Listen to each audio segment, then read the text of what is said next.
Ang sagot ng agency, parang gusto ko magmura eh. Ang sagot ng agency, nag-iinarte lamang ikaw. O nag-iinarte lamang at malamang na homesick ka lang. God damn.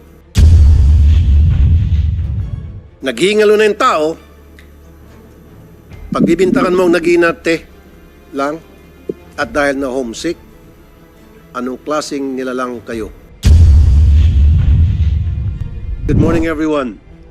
First of all, thank you for joining us today in order to discuss the important matter of adopting proper and more responsive monitoring measures for OFWs abroad.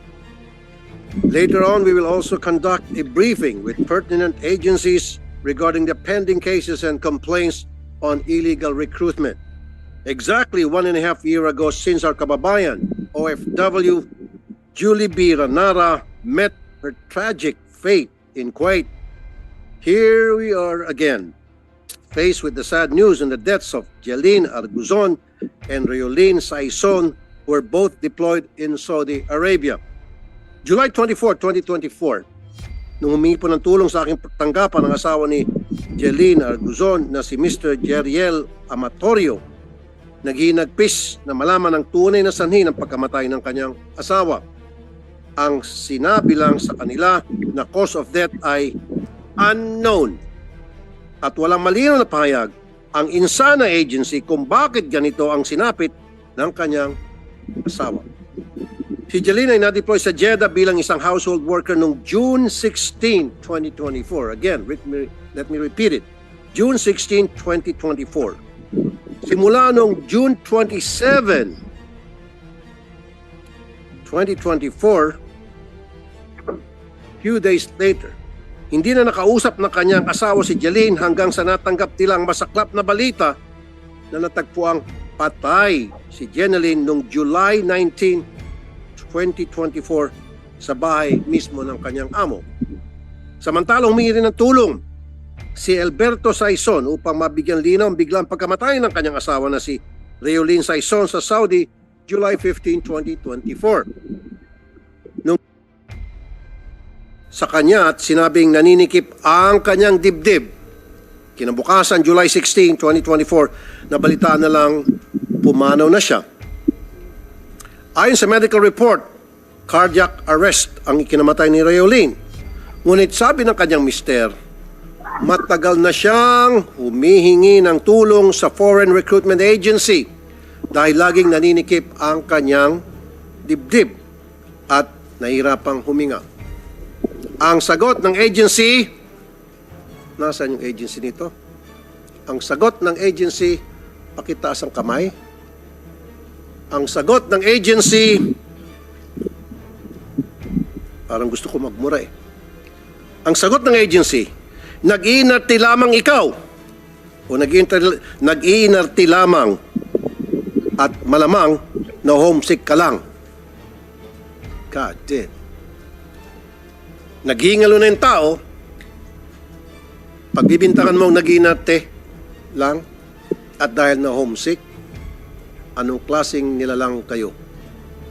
Sa halip na kaawan, mataranta, puntahan ang taong humingi ng tulong,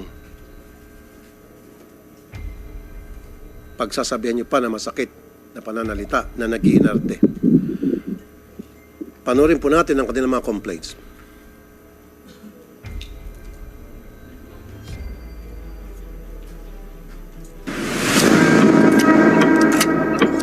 Nasabi niyo na po sa inyong dahilan kung bakit ano pong ikinamatay? Yung nga po sir, di pa po na masabi sa amin kung ano po ang dahilan. Tinatanong po namin tapos nag-iingi po kami ng picture po na ano.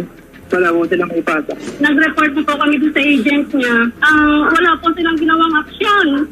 Actually, sir, wala pa pong sinasabi sa amin yung cause of death po ni worker. At bakit po? Bakit di niyo po alam yung cause of death? Di ba meron kayong counterpart doon? Yes po. Oh. Wala pa pong binibigay kasing certificate ng pagkamatay po ni worker. Sir, kasi nung ito pong nakaraan, ang sinasabi po ng agency, nagpakamatay daw po yung kapatid ko. Kailan niyo po nalaman na may nangyari na pala kay Mrs.? Nalaman ko po yun July 16 po ng alas 6 ng umaga po dito sa atin sa Pilipinas po. Nasabi niya na ho ba sa inyo ang dahilan ng pagkamatay? Ang nakalagay po sa death certificate niya is natural death, pero ang ano niya po kasi masakit po yung likod niya, pagkadulas niya po yun. Sir Delberto, nasabi ba sa inyo ni Mrs. kung gaano katagal na yung karamdaman niya na masakit ang lalamunan at masakit ang likod? Bali ilang beses na po siya nag-report sa agency po doon sa Saudi, hindi po siya pinapansin. Sabi daw po nag-inarte po siya. Yan po, nung pagtawag po sa akin nung July 15 po, hirap na po talaga siyang huminga, tsaka naghahabol na po talaga siya ng hininga ngayon, masakit na daw po talaga yung likod niya. Halos hindi na po siya makausap ng maganda. Malala na no makausap niyo si Mrs. Opo, malala na po talaga po.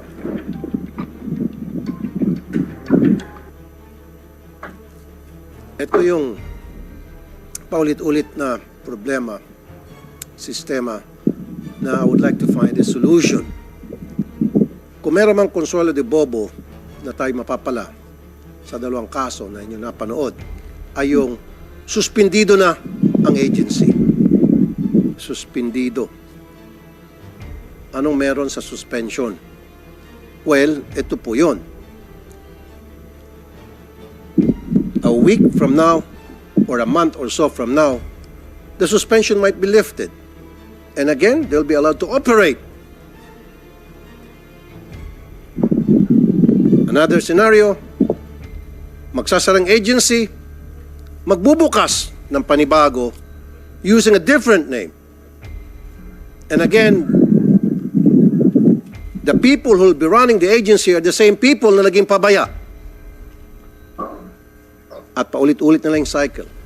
Admin cases that will be filed, and the result will be suspension.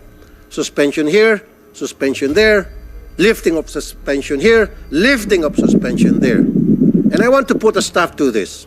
Magpapasa po ako ng batas na para yung mga agency naging pabaya at naging dahilan ng kinamatay ng ating OFW, mananagot sa kulungan. Gusto ko makita ng recruitment agency na nakulong. Hindi man siya illegal, pero siya ay naging pabaya. Matapos niya ma-deploy ang OFW natin sa ibang bansa. Naging pabaya na siya kasi kumita na siya eh. Di ba? Nakinabang na siya sa salapi. And then after that, tatalikod na siya. And then, they don't care anymore. And that has to stop. Paulit-ulit na lang. Wala pa akong nakitang agency o narinig na isang agency na nakulong dahil sa kapabayaan. And I promise you, under my watch, may papasayang batas na yan at meron akong gustong makulong at masampulan. At yan ay isang malaking kasiyahan para sa akin. Mas maganda kasi rin at the same time, dito sa mga resource persons natin, DMW and OWA, na wag na nating hintayin na may makulong. Sana wag nang dumating sa ganung punto. Dapat prevention, preemption. That's why we have to have a very strong, strict monitoring mechanism. Matagal natin pinag-usapan dito na monitor yung OFWs natin. The moment na sila ay tumapak na doon sa bansa na kung sila ay na-deploy, saan sila na-deploy, doon papatak yung metro ng pag-monitor sa kanila on a regular basis. And that should be computerized. Na hindi na kailangang manual. Tinatawagan yung OFW, kumusta ka na, nakarating ka na dyan, kumusta ang accommodation mo, kumusta ang pagkain mo, kumusta ang treatment sa'yo, etc. etc. Sinabi ng OFW, I'm okay. A month after, tatawag ulit. Pag sinabi ng OFW, hirap ako, pull out muna. Kailangan siguro i-seminar. Kausapin. Paggamot. Sa kaso ng isang OFW natin today, nakita niyo naman, buwan pa lamang po, namatay na at ang sabi ng Saudi authorities, natural death. Anong ibig sabihin ng natural death? Not defined. So kung natural death, sakit sa puso. Eh di ba meron ginagawang thorough check-up bago ma-deploy ang ating OFW? So, nagkulang na naman ang agency rito. Meron naging pabaya. But anyway, that we have to find out today. Sa kasalukuyan, parehong kaso ni Jeline at Riolin ay pending investigation and awaiting autopsy result. Ngunit para sa kanilang mga mahal sa buhay dito sa Pilipinas, sa bawat araw na walang malinaw na report tungkol sa kanilang pagpanaw, mas lalong bumibigat ang kanilang dibdib habang nag-aabang, hindi sa kanilang masayang pagbabalik, kundi sa kanilang mga bangkay. Napakalungkot at napakabigat isipin. Parang deja vu lang. Narito na naman tayo upang pag-usapan ang kanilang mapait na sinapit. When this committee heard the case of Julie B. Ranara last year, we strongly recommended the adoption of stricter measures to ensure the constant monitoring of our OFWs abroad. Among others, we recommended the following. Number one, that the DMW and OWA should improve and intensify their systems for monitoring, communicating, and in rendering support and immediate assistance to our OFWs.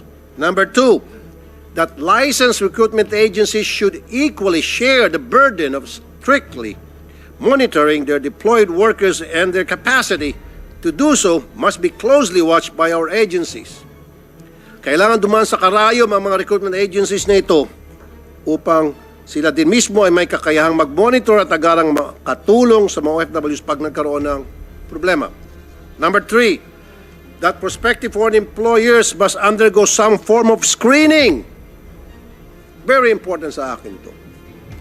Kung yung ating mga OFW, bago sila ma-deploy, katakot-takot na screening, yung kanilang background, police clearance, and NBI clearance, barangay clearance, court clearance, kung ano-ano pang klaseng clearance, health clearance, ini-screen sila.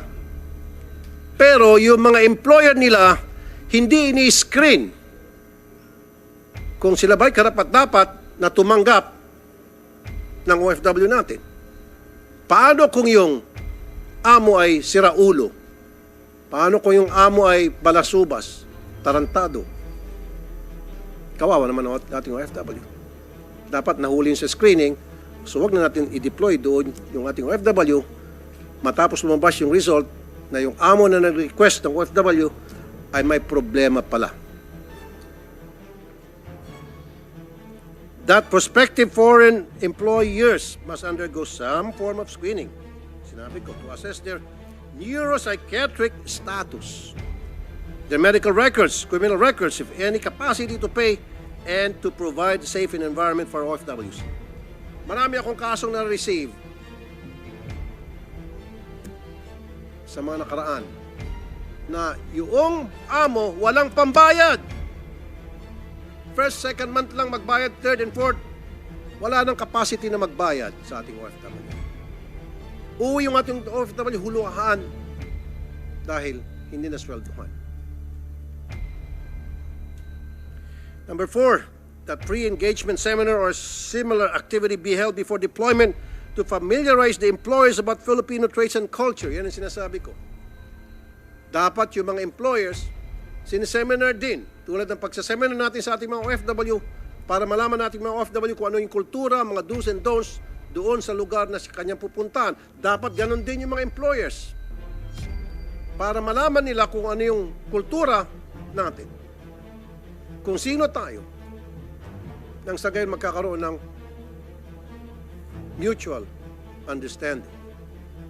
Kasi mayroong mga employers na ayaw kumakanta o sumasayaw yung ating mga OFWs. Eh yun yung kultura natin, masayahin tayong tao. Dahil lamang ikaw ay narinig ng amo mo kumanta, babatukan ka na, sisipain ka na.